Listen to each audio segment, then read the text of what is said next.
Welcome to my mommy's podcast. This podcast is sponsored by Just Thrive, a company very near and dear to my heart, as I have seen the difference firsthand that their products make with my own family, and I've heard from so many of you sharing your positive experiences as well. I truly love all of their products, but I have to highlight a few that I love especially much. Their breakthrough award-winning probiotic is hands down the best one I've tried. It contains a proprietary strain called Bacillus indicus HU36, which produces antioxidants directly in the digestive system where they can be best absorbed by your body. These are also heat-stable probiotics, meaning they can actually survive the harsh environment of your digestive system and get where they're supposed to go. Their K27 is the first all-natural pharmaceutical-grade K27 that supplies the optimal recommended dose for heart, bone, and tooth health. I'm also currently obsessed with their prebiotic drink, which tastes like a delicious tropical drink, and it creates a noticeable improvement in my digestion. And another quick tip, their probiotic is heat stable, so I can easily add it to smoothies and even baked goods for my little ones who aren't great at swallowing pills yet. These are some of the only supplements I take with me when I travel, and I recommend them to friends and family all the time. Check out all of their products at justthrivehealth.com/wellnessmama and use the code wellnessmama15 to save 15% on everything. So that's JustThrivehealth.com/wellnessmama and the code wellnessmama. This podcast is sponsored by Wellness. That's wellness with an E on the end. The brand I co-founded when I realized there just weren't truly natural alternatives to some personal care products that performed as well as many conventional brands. We've been sharing our popular toothpaste and hair care for almost 2 years, but today I'm excited to tell you about a new star in our lineup. The charcoal toothpaste that provides the same mineral-rich benefits as our original whitening formula with a boost of charcoal for extra whitening and mouth-supporting benefits. It's made without glycerin, using oral microbiome-friendly ingredients to help your body create stronger, healthier, whiter teeth while you sleep. I love to use charcoal and whitening toothpaste on alternating days to keep my teeth looking and feeling their best. You can check out our toothpaste and all of our products at wellness.com. That's WELLNESSE.com. Hello, and welcome to the Wellness Mama podcast. I'm Katie from wellnessmama.com and wellness.com. That's wellness with an E on the end. And this episode is all about cutting edge brain regenerative technology and how to keep your brain healthy as you age. I'm here with Dr. Greg Eckel, who has spent the last 20 plus years of his life developing and refining his unique approach to chronic neurological conditions. In addition to his experience in clinical practice, using a combination of naturopathic and Chinese medicine, he has a deep personal connection with this, which he explains in his own words at the beginning of this podcast. And he took a deep dive into this research and has been on the front end of some really cutting edge technology, but we also talk about some common everyday things we can all do to improve our brain health. We talk about things like what misfolded proteins are and what they do in the brain, why we're seeing a rise in brain-related conditions, the surprising factor he sees in many brain-related diseases, and it's not what you think, what VCells are, which are very small embryonic stem cells, and how this with certain lasers are providing really amazing anti-aging and brain health results. And then into more broad things like diet, supplements, sleep, and other factors that really impact the brain. Definitely a lot of information in this one. So let's join Dr. Greg. Dr. Eckel, welcome. Oh, thank you. I am excited to chat with you about the brain specifically, but before we jump into that, I have a note in my show notes that says that you hooted the spotted owl on the Olympic Peninsula, and I have to understand what that story was. Well, I speak owl. So as an undergrad, I was really interested in forest ecology and environmental science. I still am. I think we should all have a bumper sticker that says save the humans, not just save the whales. But I worked for the Forest Service in Quilcene. It's on the Olympic Peninsula, one of the most beautiful places on the planet. And I learned how to call or hoot the spotted owl. I remember Jay, he was from North Carolina, was part of the Forest Conservation Council.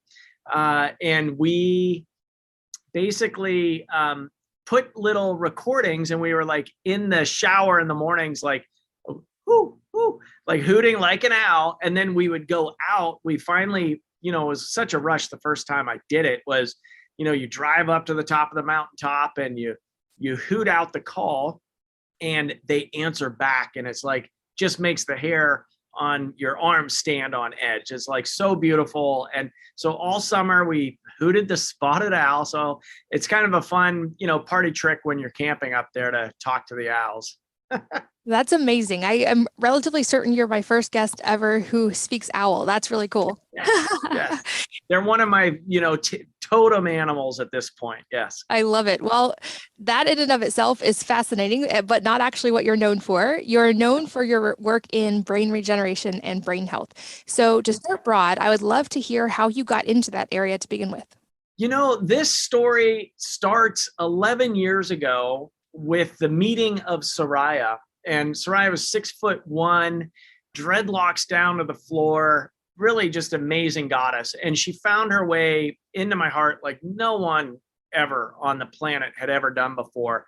And, we blended our families. It was her 3 kids and my 2 kids. We even had a maid named Alice, like the Brady Bunch. We blended our medical practices, and she was a certified nurse midwife, nurse practitioner, and I'm a naturopathic doctor. And everything was just going just fine. And, actually it was better than fine. It was amazing and magical. And then we moved, and Soraya became obsessed with this one orange Fiesta Ware plate. And, I thought, big whoop, we move, things get lost, but it was this one plate. It became like an eerie Groundhog Day and dinner conversation with me and the kids of like, what's going on? Mom's looking for that plate again. And, she would go through the kitchen and then the cupboards and then down the hallway where we kept the camping gear to the garage and then finally wind up in the attic. She'd come back frustrated. And then, a day or 2 later, she'd do the same thing. And it started to become concerning in that then 3 months go by. Chelsea, my office manager, one day came to me and said, "Hey, Doc, Soraya just left the building." I said, "What are you talking about?" I said, "Well, she just left the building. She was in her white lab coat and stethoscope and just started wandering around the streets of Portland, Oregon." And at that moment in time, I knew that we needed to do something, and we cleared the schedule. And that was just 3 months, right? Between moving to when she strolled it out of the clinic. And, we went looking for solutions and answers. And at that point, she was 42. We thought it was the general culprits. Maybe it was, perimenopause early or mold toxicity or, some of the things that you would think for somebody that young. Well, unfortunately, fortunately, I've always said she was 1 in a million being, but unfortunately, the experts agreed with me on that. And she got this diagnosis called CJD, Creutzfeldt-Jakob disease, which is a rare, about 330 cases in North America a year. And it's a rapidly progressing dementia with no known cure. Now, I being, uniquely positioned as husband and physician, I swung for the fence. What I discovered didn't help Soraya one iota. I mean, we, at a point in a progression, and maybe your listeners can relate to this you're looking for solutions and answers and you're just not getting them. So at some point you have to, with grace and a lot of prayer, kind of not throw the towel in, but change your outlook and expectations. And so I switched from searching for solutions to just surrounding her with love. And, when she passed, our nurse midwife, kind of death doula, said it was the most beautiful death she had ever attended. You don't really hear that so frequently when you talk about loss or somebody's death. But it also, I didn't want my suffering to be for naught. And so I, kind of bushwhacked and made it up as I went, because there were no solutions for neurodegeneration. So I have a roadmap. I invite folks to say, you don't have to go it alone. And we have a lot of options for you. So I quickly became a brain regenerative specialist in that process. And even through my grief, the loss and that whole process, I came out whole with an open heart and just a zest for the preciousness of life and a fire and a passion to help as many people as I can with neurodegeneration and their brain health, and then even on a longevity front. So, I guess I arrived in brain regeneration in the School of Hard Knocks there, and really went for it. And really, I'm kind of call them Soraya's gifts is what we use. Wow, what a powerful story. And I'm sorry she's not with us anymore, but it sounds like you've truly found the gifts and the gratitude in that, and using it to help so many other people, which I'm sure she would be so happy to see. Yeah, it's interesting. While she's not in her body, she really is here with us, and in such a beautiful way. That's the piece that for me that I have this zest for. We don't know how long we're on the planet and how long we get to, actually feel and taste and touch and look in people's eyes. And so it just gives such this richness to what we're doing here. So while there's a law in physics, right, that energy can't be destroyed or created, it only changes form. So I like to say she left her body maybe way too soon, but she's still present in so many ways, and just the lives that we're helping here, and the conversations we get into people. It's really quite extraordinary. Wow, it reminds me of the Stoic quote, your words, memento mori, remember your death, which I actually have tattooed on my wrist as a reminder of that very same thing of we don't know how long we're here. And how do we make the best of it and help the most people in the time that we have? And I know that this, from my research at least, led to your very unique approach that also can involve helping people with Parkinson's, which will not be the entire focus of this podcast. We'll definitely go broad into more general brain health, but I would love to just hear a little bit of high level about that as well. Yeah. So this component, so I said Soraya was 1 in a million, and this diagnosis of Creutzfeldt-Jakob disease is about 300 cases a year in North America. So I didn't want to specialize in CJD, but I got in on the prionic textbook. So prions are misfolded proteins that don't have any genetic material in them. They're very odd. And oftentimes when you see them in the literature, they're called infectious agents. And in there, Parkinson's is in there, beta amyloid plaque for Alzheimer's and dementia. There are tau proteins, Lewy body proteins of dementia. So there's all of these misfolded protein diseases, which is neurodegeneration. So I picked Parkinson's because I'd been in practice at that point 17 years. I'm now 21 years in practice. And I had a lot of folks with that diagnosis. And it's like, wow, well, I'm uncovering these therapies that can really help with this. And so we put them together in what I call my fancy approach to Parkinson's disease. So I wrote a book called Shake It Off, an integrative approach to Parkinson's solutions. Now, there are other book titles coming around all of the facets of brain health. So if your listeners and viewers are watching, they're like, well, I don't have Parkinson's disease. Hang in there, because this applies to really our brain health is the discussion. But I wanted to really niche out and focus on these folks with this one diagnosis of Parkinson's. And so I wrote a book on it. I have a summit on the same title. And then I've got a bigger, broader brain regeneration summit. But on the process, that's how I picked Parkinson's. It was a big portion of my practice at the time. And the remedies, basically the Soraya's gifts that I found really was applicable. And I put that into my framework, which I call my fancy approach to brain health. And I would guess I haven't studied brain health nearly as in depth, obviously, as you have, but in studying other areas of health, it seems like often extreme instances of disease can give us kind of a really interesting insight into what early stages look like, and or on the flip side, what optimal looks like, and kind of that progression. And it seems like we can take the extreme and then learn how we can all improve from those cases. That is it. That's so true. And so, what we're seeing in clinic, so I'm not saying I'm curing disease by any means, but we are seeing stage 2 Alzheimer's reverse. We're seeing Parkinson's disease. People have no evidence of disease anymore. One patient in particular that I'll share a story with, Cindy, came in.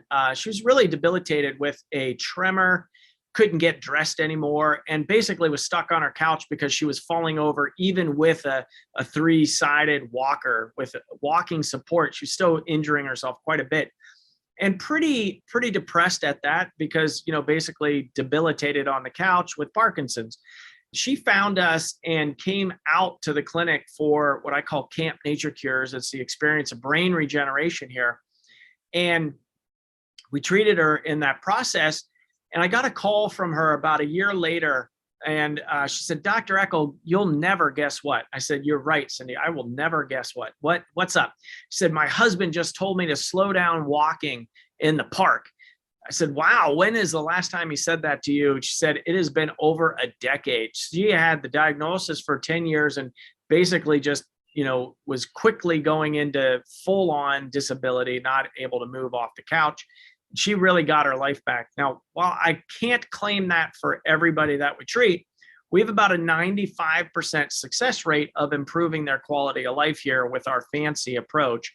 And that is, we leave the door open for that to occur. And we're iterating all the time. I'm in the research and learning more and more about how do we help people's brains regenerate. And on that, it even goes to the point of brain health and longevity. So from treating exactly what you said, treating the disease process and repairing there, well, then you can get into prevention. And then we can get into the longevity discussion, which those are all so fun to get into. But, we're seeing things that are not happening other places around the globe with these patients. That's incredible. And you mentioned the term beta amyloid plaques. And I'd love for you to define this a little bit more, because I don't know it in a very nuanced brain health way, but I definitely come across this word often in a lot of my reading and in research, and how this seems to be a key in a lot of these things that are going on. My basic understanding is that these things can build up in the brain. And for instance, like deep sleep is the time when our body flushes cerebral spinal fluid and helps break those down. But that's about the extent of my understanding. So can you give us a little primer? Yeah. So the beta amyloid plaques are they're misfolded proteins that get tangled up. They're called neurofibrillary tangles. They'll get in there, and the technical term is they're going to muck up your brain. So they get in there and they cause mayhem, and they start other cells to misfold. So different other protein structures will misfold, and they kind of spread, and I'm doing big quotation marks with that, in that they're signaling other cells to misfold. So then that's what stops the transmission of the neurons and leads into Alzheimer's, dementia symptoms, or Alzheimer's is the biggest form of dementia. Lewy body dementia, those all go into the memory loss, et cetera. So those are related to, in Parkinson's disease, it's called alpha-synuclein is the misfolded protein. So you hit it spot on with your understanding there. Okay. And as you mentioned, hopefully most people listening are not dealing with Alzheimer's, dementia, or Parkinson's, but it does seem like these conditions are all on the rise and potentially happening at earlier ages. So conceivably, people listening could have some of the either risk factors or early stages and not know it. Why do you think we're seeing a rise in these conditions right now? I think it's multifold. I mean, there is one component on levels of toxicity in our world. So you may see some ads out there around, Roundup, glyphosate, certain pesticides associated with triggering Parkinson's. There are heavy metals in our environment that get lodged into our brain that can be at cause. On the memory loss, it's an interesting component that it's almost in the innate wisdom of the body. I'm seeing unresolved traumas at the root of a lot of that. It's almost as if the innate wisdom says, you haven't dealt with that trauma, and we're going to protect you at this point. And there is a link, and now this is a hypothesis, working hypothesis on my part, but even on ancestral traumas, as we've been on the planet for longer and longer periods of time, we're carrying these genetic lineages of our families. And doing, this piece that I went through with Soraya, we really got into what could have caused this to start in the first place, because that is the $1 trillion question of why do proteins misfold? And ancestral traumas actually come up on the list as far as creating epigenetic changes that then are rippling out in our generations now. So it's multifactorial. there's diet, there's nutrition, there's unresolved traumas, there's family lineage, ancestral component to it. So it all adds up, and then on your own genetic platform as well. So there's some nuances there as far as how do you unpack that for somebody in a logical fashion? How do you investigate that all together and putting it into a plan that will get you traction and movement? That's so interesting. I was recently asked by a friend at a dinner party, what do you think is the greatest cause of human suffering? And my answer was unresolved trauma because of some of my own experience in the last few years and that kind of recurring theme that seems to be showing up in a lot of, to your point, chronic health conditions. And especially the generational side, which was a new research pathway for me. I had Mark Wolin on recently who authored It Didn't Start With You, and he explained what you talked about, that epigenetic change. And I'm excited for the future of that research. I think it's great that we're seeing and starting to understand that it's more than just the sum of the physical inputs going in the body. And I think that seems like, especially with the brain, going to be a very, very important pathway to go down in continued research. So I feel like we well established why these are problems and kind of what the extreme versions of them look like. I've also seen you write and say that you plan to live to be 150 years old, which would require a pretty healthy brain and a pretty healthy body. So I'm curious to kind of build that bridge now and talk about the positive side of all this, which is what can we do to improve our brain health?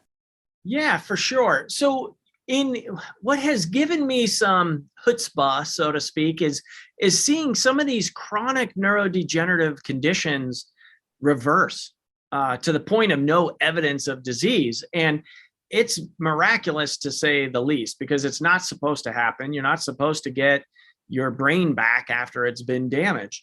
And in seeing that and having the privilege to sit with 90-year-old patients saying, they would, a lot of the theme with the 90-year-olds is, if I had known I was going to live this long, I would have taken better care of myself. And so, it was like, well, so I took it to heart. I was like, okay, well, I'm listening to that. And if I want to live to be 150, that means, it just, things start to change when you start to project out there. But we are also living at an amazing time. We have technology now that is showing age reversal. So there's a way to measure the age of your cells, not just the chronologic age of like, okay, I'm 51 years on the planet, but how old do my cells think they are? And you've seen this with, friends or somebody's the same age as you, and either they look really way younger than you and you're like, how are you doing that? Or they look really older, 10 to 12, 15 years older, of like, maybe they were a smoker, maybe they had a lot of unresolved trauma, or, who knows what their situation was, but they aged quicker. And so we are showing on biologic age about 2.6 years age reversal. So my cells are telling me that they're 12 and a half years younger. And that feels really good. I also feel that young as well. So, when people come in and say, oh, I'm just getting old, it's just, normal aging. I'm like, no, I call hogwash on that statement. Is, the aging that we are promoting in our community is with our brains and with our brawn and with community in a very, like, we're going to not Benjamin Button it, like age backwards together, but we are like, I want to be better this year than I was last year. My 40s were a pretty good decade. I got better, healthier from 30 to 40, and now from 40 to 50, and now 50 to 60. I want to be even better than I was in my, 50s. So, why not? Why not age like that? And it seems like we're starting to understand more and more about this being possible, and probably in a unique way, especially in the brain, from my understanding, in that the brain is capable of almost like regeneration and neuroplasticity and things that are at least slower in other areas of the body. I think we actually have technologies emerging that will let that happen in a lot of ways at a cellular level throughout the body. But can you talk a little bit about some of these new modalities that are kind of improving the body's capacity for healing? Sure. The biggest lever that I have discovered is around VCells. So they're called very small embryonic-like stem cell procedures. And these VCells, when I graduated medical school in 2001, we did not learn about VCells. And they were discovered in 2005 by Dr. Radachak at University of Kentucky. And they were basically considered detritus waste because there was no active biologic activity in these cells that were found in the serum of the blood. until we found a way to activate them. So these are cells that we were formed in utero in our mother's bellies that created us. They're embryonic-like, meaning they can turn into any cell of the body. They go dormant when we're born. Occasionally, they're activated when you have like a heart attack or some cardiac event. They'll come back alive or turn back on and repair. Then they go back to dormancy. But we've found a way to activate them with a laser and then guide them into the body for where they need to go. So we literally shine the light for where the cells that were activated by light need to go. That's so fascinating. So to make sure I understand, these are cells that exist in our own body. So even though there's the word embryonic, it's not that we're taking these from embryos. These are our own embryonic stem cells. Great. That's right. I'm curious, just as a crossover there, I've read how, for instance, when a mom is pregnant, stem cells from her baby basically go in her body and can go to a place where there's an injury and help repair it. Are these a similar type of cell, or am I confusing two different things? Well, it gets confusing quick because there's a lot of different cell lines of stem cells. So these are embryonic-like. They're not embryonic, right? So the embryonic are the ones that start with the 1, then go to the 2, then go to the 3, the 4, then the 10,000 things of the human body. These VCells help that. Then there's also mesenchymal stem cells from the placenta that then are also circulating back to mom to help repair. So there's a lot of stem cell action during the growing of another being in the belly, right? Got it. Okay. So, but the ones we're talking about here are from our own blood, serum in our blood, basically. Yeah. So basically we pull your blood, we spin it down, and it's in the plasma, the clear portion of the red blood cells go to the bottom, then usually a wax separates the serum up above. So can you talk more about the laser aspect? Because I feel like this part is really new and I've only read very brief high level stuff of this, but it seems really incredible, the potential of this. Yeah, so this is a specific laser called a song laser that actually changes light into sound. It's got a refraction on it of it refracts the laser. So it goes from light to sound. So it's a sound wave that actually comes in. And on it, because of that refraction, there's basically information transfer forward and backward on the laser. And so it's a specific, Dr. Todd is his name. He owns the patent on that laser. And he's the one that created the whole process and actually is the creator of this. So I want to give due appreciation and a shout out to him for finding this out. I'm on his medical advisory board and heading up the neurodegenerative brain health front of the research there. So what does the potential in the future look like, both in the regenerative side when someone already has one of these more extreme versions or in the preventative side?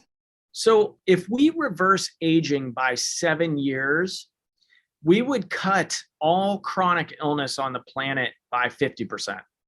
So it is possible that we could, really keep ourselves young, not live forever, but keep ourselves young in that, preventing chronic illness, getting out of pain, having full mobility, having our strength, having our thought process and, sharpness of mind, etc. So on the longevity front, the sky is the limit. And this is, we're coupled with the laser activated and guided stem cell procedure, and we use hyperbaric oxygen, and we even use ancient technology like Chinese medicine as well. So all of those things wrapped together of meeting people where they're at, measuring blood and plasmalogens and other things like this, of really working on brain chemistry, we can, really make a difference. I really wanted, because of this process that I went through, I planted the flag in the earth to, can we move the needle with neurodegeneration? The answer is yes. Can we do a better job of that? Certainly.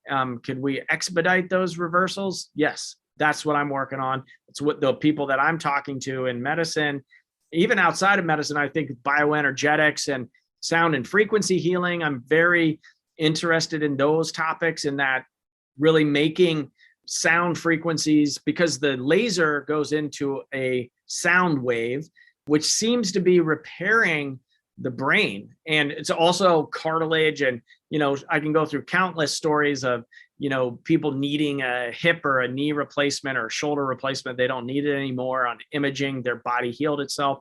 So it's super exciting of what the possibilities are, and really looking at easing the suffering and or getting people back into a thriving mode. What does access to these treatments look like right now? I know it's relatively new. Is it something people are able to find in most places, or if not, how can someone find it? Yeah, so right now, because we're still working on regulatory process, so there's the highly regulated system of medicine in the United States, for better or worse. And so it's definitely, there's a handful of clinics using the VCell technology. I am the center right now in Portland, Oregon, and soon to have a clinic in Park City, Utah, around the longevity play as far as the brain regeneration component. A lot of folks are doing a lot of longevity treatments, but the program and the transformation is, I think, what sets what we're doing apart there. And so you can, we don't have a website for the providers. It's called Chi Generation is the name of the company that owns the patents on the laser guided and activated VCell procedure. The papers are just getting published. So there's been 2 papers published on the procedure. I'm hoping that there's a third coming out here in December around, it's 10 patients with heart disease and injection fracture, bringing their hearts back online, which is super impressive. So I'm hoping that one comes out in December here. So that, I guess, my long-winded answer to your question is, it's not super accessible out there yet, but we're really on the front edge and the front lines of this coming out. Gotcha. And like we talked about, hopefully most people listening don't have one of these more severe conditions that they're acutely dealing with, but there's so much to learn from those conditions and apply to all of us. And with that being said, it seems like with every aspect of health, and this too, there's going to be a very multifaceted approach. And I know you had a background in functional medicine before you even specialized in brain health. So it makes me curious kind of what the intersection of those two things looks like in other areas as well. For instance, starting with perhaps diet, which is nutrition is my background. I'm curious if you're seeing any clinical evidence and or in your practice, things that are helpful to the brain from a dietary perspective. There are a ton. So there is this interesting hypothesis for Parkinson's called the Brock hypothesis of looking at alpha-synuclein traveling on the vagus nerve from the gut. So potentially Parkinson's starts in the gut. So we are testing, we address everyone's diet. Food is your best medicine. I mean, I am a naturopathic doc after all, and firm believer in that. And it does make a difference. So, you need your oils, you need your good vegetables for vitamin minerals, you need adequate protein to get your amino acids. And then there's the energetic part of the meal too. So there isn't, though, so before I got into doing the embryonic like stem cell procedure or exosomes or mesenchymal stem cells, when those were available a few years ago, that is the biggest lever that we really started to see the most change for folks. I was doing Chinese medicine, naturopathic medicine, diet therapy, nutrition. We're having some benefit, but not as much as it's really accelerated with this extra therapeutics on top. And then I'm with you. I always consider diet the foundation of anything else. And I've said before, you can't supplement a bad diet. You can't out exercise a bad diet. They all have to work hand in hand. But that being said, are there any nutrients that we're seeing in the research that are especially supportive of the brain that are worth supplementing? I'm sure there's an individual aspect here as well. Like I found for myself, at least, I have some choline dependent genes and I don't tolerate eggs very well. So I do really well when I supplement choline. But are there any general recommendations that are brain supportive? Yeah, so definitely omega-3 fatty acids is the hugest category. DHA is the one constituent for brain health, but they're anti-inflammatory. They're amazing for our phospholipid bilayer. New research coming out on plasmalogens, I did not really learn that in medical school. And Dr. Dayan Goodnow is coming out. He wrote a book called Breaking Alzheimer's and published at the Alzheimer's International Convention here this last year on increasing plasmalogen levels in our blood and reversing Alzheimer's, basically. So oils are very important. The omega-3 fatty acids, the 3-6-9 ratio, plasmalogens is a big player there. Level of cholesterol and iron in the blood also are amazing markers for brain health and can give some unique supplementation guidelines. I also look at the thyroid, so sometimes supplementing with thyroid supporting foods, because there are a lot of folks with the Parkinson's diagnosis with hypothyroidism. So there's a link, kind of unofficial link there, but I'm seeing there are some cases on PubMed of reversal of Parkinson's disease with adequate thyroid medication. Dietarily or supplementation, when I went to school, so that, it's like you think you have it all figured out, and then you realize, oh no, there's a fractal universe here, and there's so many levels to what we're doing.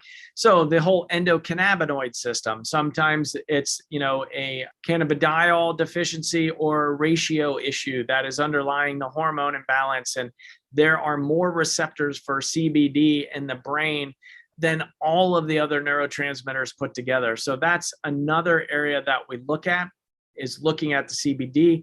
Of course, the mushrooms, I'm really excited for more psychedelic research to come out. I mean, that just makes total sense to me, looking at neural networks and how mushrooms communicate on the planet, and our brains are pretty much set up the same way. So lion's mane, there's a lot of research coming out on lion's mane, chaga, these mushrooms, ancient mushrooms that have been around. We've been using them in Chinese medicine for eons, and now they're coming out in the West, which is really exciting to see. The B vitamins, B12, folic acid, they should always be taken together, because sometimes you can mask a deficiency one way or the other with those. Using, the methylation process and looking at what's going on with homocysteine in the blood. And that's a methyltransferase pathway. So if you're not methylating well, or find yourself with some of the deficiencies in the SNPs, that's an easy way of measuring what's going on in your body and in your blood. And then that would lead into, carnitine supplementation, choline supplementation, lecithin. So there's some simple dietary interventions that you can do to also help feed the brain. Magnesium is a great one. So this is where you kind of get into what I call the American shotgun approach, right? Everybody comes to me and says, what can I take for my brain? And it's like, well, here's all of the things, and they're all well-researched. But, when you line them all up and you're taking a gazillion supplements, it's like you're treading water and just trying to keep your head above water, versus what I call the Jung of the formula direction, where you have an emperor and generals and assistants, everybody to line up and move you like you're doing the freestyle. So that gives you some traction and movement to where you want to go. And that's where the individualizing of the program comes in, through specific testing, making sure we meet people where they're at, what's their genetic platform, and then what is the, next best step for them in this moment. That does seem to be the trend across all aspects of medicine, thankfully, is that personalization aspect. Although I will say magnesium is a recurring recommendation across the board. In every expert, every condition. I'm yet to have anyone say magnesium is harmful. So that seems like a good starting point for a lot of people.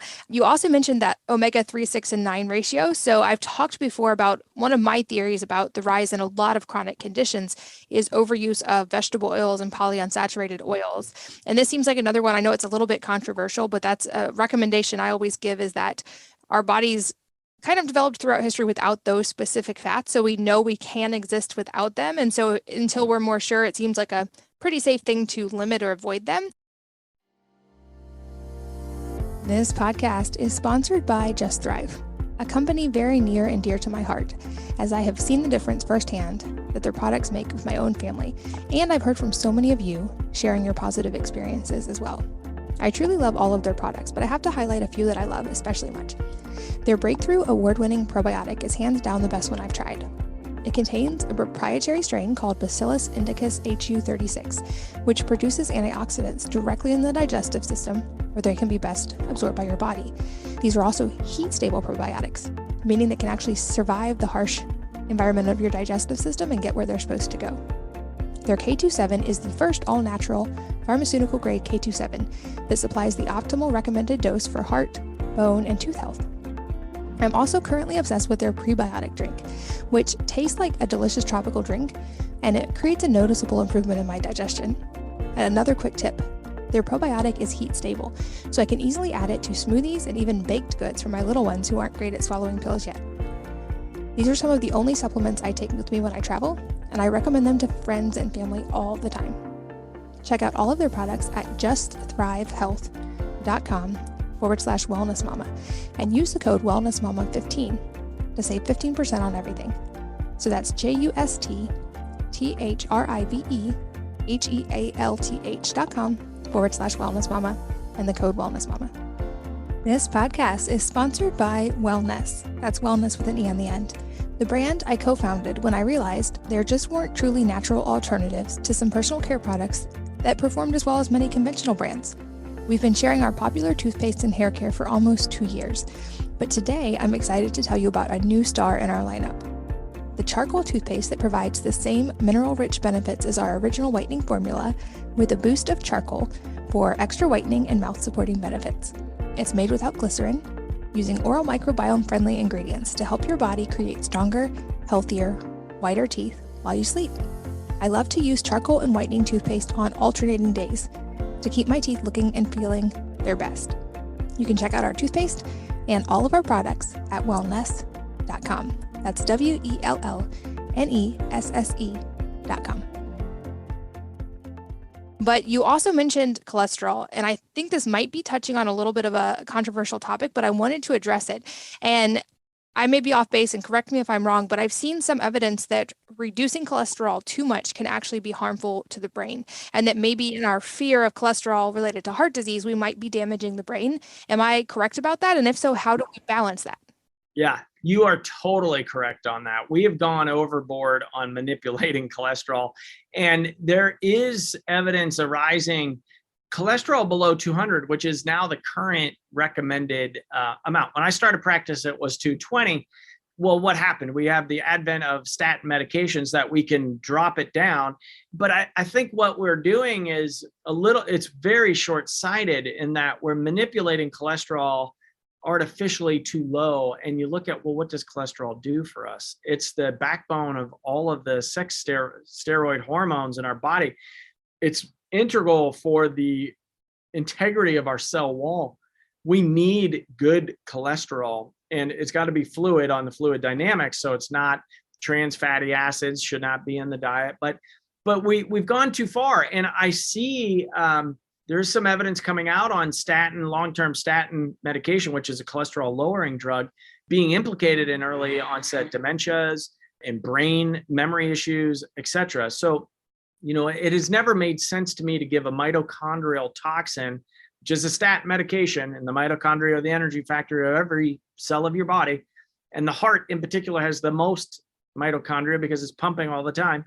The brain has a lot of mitochondria too, by the way. And so we're toxing out the energy factories of the body to lower a cholesterol number that may or may not move the needle. I mean, cardiovascular disease is still the number one killer in this country, with over 50 million people on statin medication. So we haven't really moved the bar in heart health with the advent of this drug. So it's a little, it is controversial because it's been driven by the propaganda to say lower is better, lower is better. But I'm not seeing that clinically. And I will tell you, you add plasmalogens into that mix and discussion of cholesterol, because plasmalogens make about 20 to 25% of the cell wall or the phospholipid bilayer around the cell. Cholesterol is the other big major portion of that. And, we might be onto something of bringing back our health and eating better. I mean, those ratios, I think you're spot on when you look at linoleic acid, which is predominantly the acid that comes from those seed oils, those plant oils, the vegetable oil varietals. So they are not good for our health. I'm really glad you brought up that mitochondria piece as well. I'm by no means an expert in this, but I've had a couple guests on recently that focus on mitochondrial health, and it's been kind of a research topic for me. And it seems like you mentioned there's a high concentration in the brain and the heart. So this is considering that there's a rise in conditions related to both of those, maybe something we should look at. And one thing that one of those guests recommended was the importance of natural light for enhancing mitochondrial function. And it makes wonder, is there a benefit to the brain as well, especially as we are exposed to more and more artificial light and less outdoor light? Is there anything we can do using natural light patterns to benefit the brain? I know, for instance, it helps circadian rhythm, and deep sleep helps with those amyloid plaques like we talked about. But beyond that, is there a benefit to getting natural sunlight for brain health? Oh, yeah. I mean, across the board, when you look at, the physicians that kind of won a Nobel Prize in medicine was all about circadian rhythm driving all hormonal balance in the body. So it does make a difference. Like the amount of blue light that then suppresses melatonin. I mean, it just kind of, the ramifications of what we've done with light and our sleep cycles, like, the new smoking is lack of sleep. So, nobody would think, listening to your podcast, think that it's fine for me to smoke a pack of cigarettes. Like, it's not going to have any effect on my health, right? But we all do it of like 4 to 5 hours of sleep, or, like whatever with kids, or, you don't get it, right? You don't get that level of sleep, but then it's at the equivalent health impact is not of smoking a pack of cigarettes a day, right? You just might not notice it. You don't have that smoker's hack in the morning, but over the long term, it definitely catches you. And so, in a brain health function, limiting blue light, using the blue blockers at nighttime, watching LED lights in your environment. I know everybody has switched to that for the environmental component, but again, this concept of like, save the humans, like we're going down, the planet's going to be here. It's just, we're the ones that are going to disappear. So it's, save the humans. Like, okay, we definitely want to be conscious of what resources we're using, etc. And in the grand scheme of it, are we doing more harm than good by now we're consuming more toxic medicines? I have no idea. But, like, who's looking at that big picture as far as not just the bottom line of energy, burnt by a incandescent light bulb versus, all of the other ramifications that happen from throwing our circadian rhythm off. So that's a big player. I really like your line about save the humans. And actually, one of my favorite quotes from this podcast was with my son. I interviewed him when he wrote a cookbook, and I asked him a question about environmental factors, and he turned it around on me. He's like, Mom, you actually asked the wrong question, because it's not that we need to save the planet. The planet is a self-correcting organism, and it will eventually save itself. It's asking the question of, do we get to keep living here when it does that? And I thought that was a really good point. And to your point just now as well, is the earth as a whole will self-correct. It's just going to be if it does it in a way that's cataclysmic to humans before we fix these problems. I think you're right. We need to find that balance of environmentalism and also taking care of humans, because long-term, those two things need to keep working together. But on the note of sleep, what are some things we can do from a brain perspective? How do we optimize our sleep? And maybe what are some things to pay attention to when it comes to sleep? Yeah, so I love tracking it. So I wear one of the Oura rings, but there's all of those devices out there now, the Whoop and the Fitbit and the iWatch, all of those things are tracking your deep sleep. So you want to be tracking it, because it does make a difference. Because whether you wake up, I'll see folks and they're like, oh, I slept horribly. I was like, okay, let's look at your data. It's like, well, actually, you've got adequate deep sleep. Over 20% REM, over 7 hours of sleep, and you weren't restless. So, it's like the story that we lay on top of the sleep, which the data suggests like, no, it's actually, we need a different story here. So it's getting adequate rest. So how do you do that? There's sleep hygiene practices on our devices. It's F.LUX is a blue screen blocker that goes as the sun sets. Now, it does make your screen harder to read, but you look at that and maybe you need to turn it down, turn it off, right? It's time to get off the computer. Getting outside during the day, during the sunlight, during the early mornings, really does make a difference. Now, I live in Portland, Oregon, and it's gray and dark pretty much 9 months of the year here. So that doesn't work. So it's like getting in front of some full spectrum lights in the morning, right? Seasonal affective disorder is such a big thing up here because of that. But because we're not getting the full spectrum of light on our bodies, I think allowing the light to not always wear sunglasses, don't look into the light, don't stare at the sun, but get out in the sunlight so that comes in, because that's stimulating melatonin, melanin in the back of the eye there, and on your skin, the melanin of your skin, that's also then circulating and changing some hormonal balance in your body. So those sleep hygiene is then, doing more gentle things at nighttime, like more conversation. Light walking is fine, but don't go to the gym, because that's going to spike your cortisol and possibly throw off your circadian rhythm. So it's getting into those health habits. Sometimes it's taking a bath, slowing down, being more contemplative at nighttime. These are all activities that we can do to help support us into optimal rest, or, getting a crown if you're a ring wearer, or, along those lines. All great advice. And that morning light recommendation is another recurring one. And I love it because it doesn't cost anything. Yeah. We see in the lab results, it actually plays out and makes a big difference in your hormones as well. So it's one of those, there's these amazing like VCells and all these cool things we can do, but there's also these free things like sleep and hydration and sunlight that we should start with. Yeah. I love when that one comes up. And as we get close to the end of our time, I want to make sure I respect your time, but you've offered to share a chapter of your book with us. So I would love for you to talk about the book. Yes. I'll make sure that link is in the show notes. So in there, I've got a copy of it here. It's called Shake It Off, an integrative approach to Parkinson's solutions. Now, it's not just about Parkinson's. Yes, it is Parkinson's on the cover, but this book, it does lay out my whole fancy approach. So FAN-C, my fancy approach to brain regeneration. And that's what we have people flying in from around the globe to be treated in the clinics. And so much so that we're expanding out into Park City, Utah area as well. And in there, I lay out, F stands for the functional approach, that we're treating heart-centered dynamic beings moving through time and space. A is the assessment. And this is often overlooked because people want to go to the N, which is the nerve health. Like, what can I take for my brain?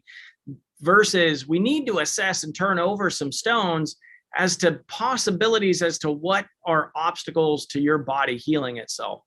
3 biggies, like the triad that I see, are heavy metals, the gut microbiome, and hormone imbalances. And so those 3 areas, those are the low-hanging fruit. Now, of course, I talk about in here mold and Lyme and other culprits that are also major players that could be mimicking some of the neurodegeneration and or getting in the way of your brain healing. Then I get into N. So of the fancy approach, the N is the 3rd letter, and that's nerve health. So that's all of the different nutrients. Now, it's not exhausted. I mean, I don't have peptides in this book because those I really got into using afterwards. So though we don't have the peptides in there, but there are a lot of peptides that you can take for nerve health. A lot of the nutrients that I mentioned during this show, actually, I went above and beyond in the list. And then we get into the dash. Oh, in that nerve health, one of the other interesting things that was uncovered was I have a patent pending on a nasal spray called Clear Mind.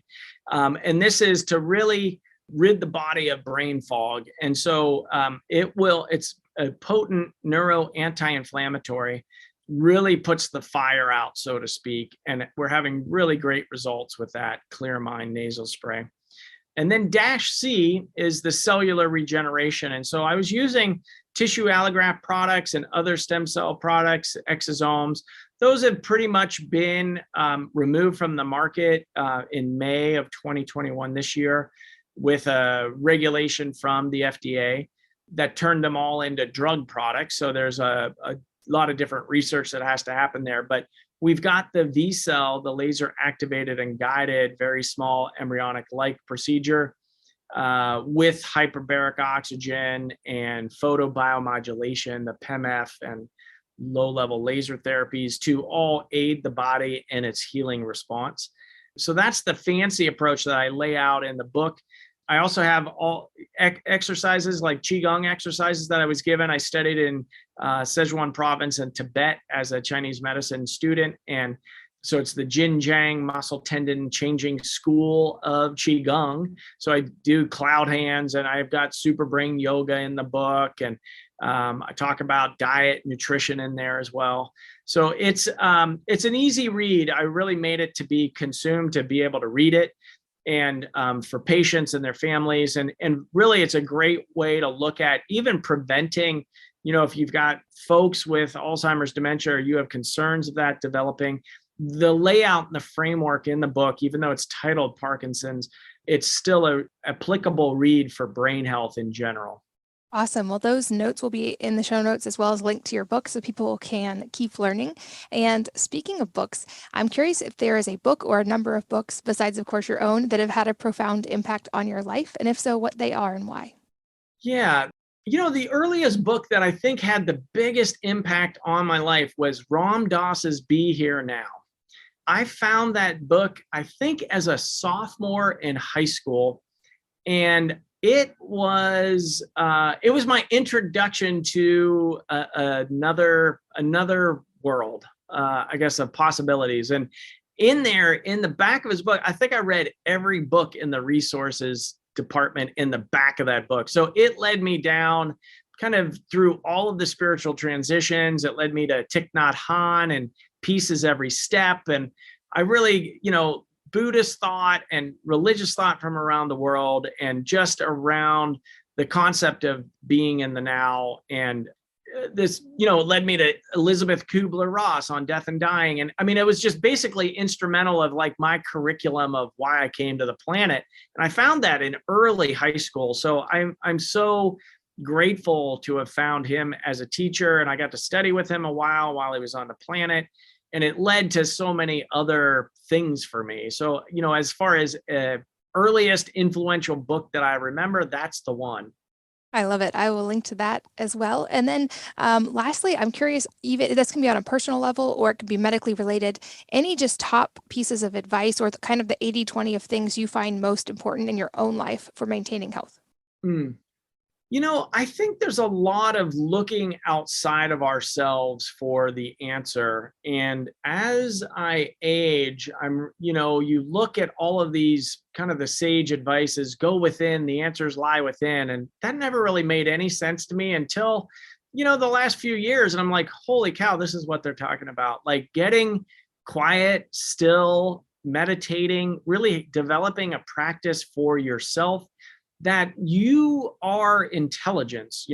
In my understanding of the universe is really leading towards oneness. And if this whole thing is one entity and we're all just kind of separate, but the same kind of manifestations of each other, we're just, there should, number one, a lot more love should come out of that concept.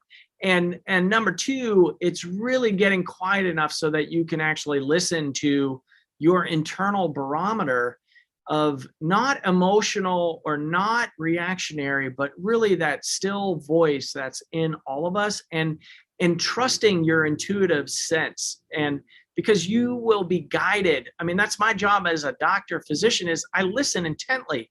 Like I like to say, I do a lot of nothing all day. It's the body and it's the intelligence and the medicines that really are doing all the work. I'm holding space. I can be a good guide and cheerleader, but ultimately that's what we need to be doing for ourselves, is just getting quiet and listen. And if you start asking those questions of yourself, of your highest self, for the greatest good, maybe out of that curiosity, you may be surprised at where you are led and what answers you get. Well, I think that's a perfect place to wrap up, and I love that advice. I'm so appreciative of your time today. This has been such a fun deep dive into brain health and health in general, and I'm just very appreciative. Thank you for being here. Oh, thank you so much, Katie. And thanks as always to all of you for listening and sharing your most valuable resources, your time, your energy, and your attention with us today. We're both so grateful that you did, and I hope that you will join me again on the next episode of the Wellness Mama podcast. If you're enjoying these interviews, would you please take 2 minutes to leave a rating or review on iTunes for me? Doing this helps more people to find the podcast, which means even more moms and families can benefit from the information. I really appreciate your time, and thanks as always for listening.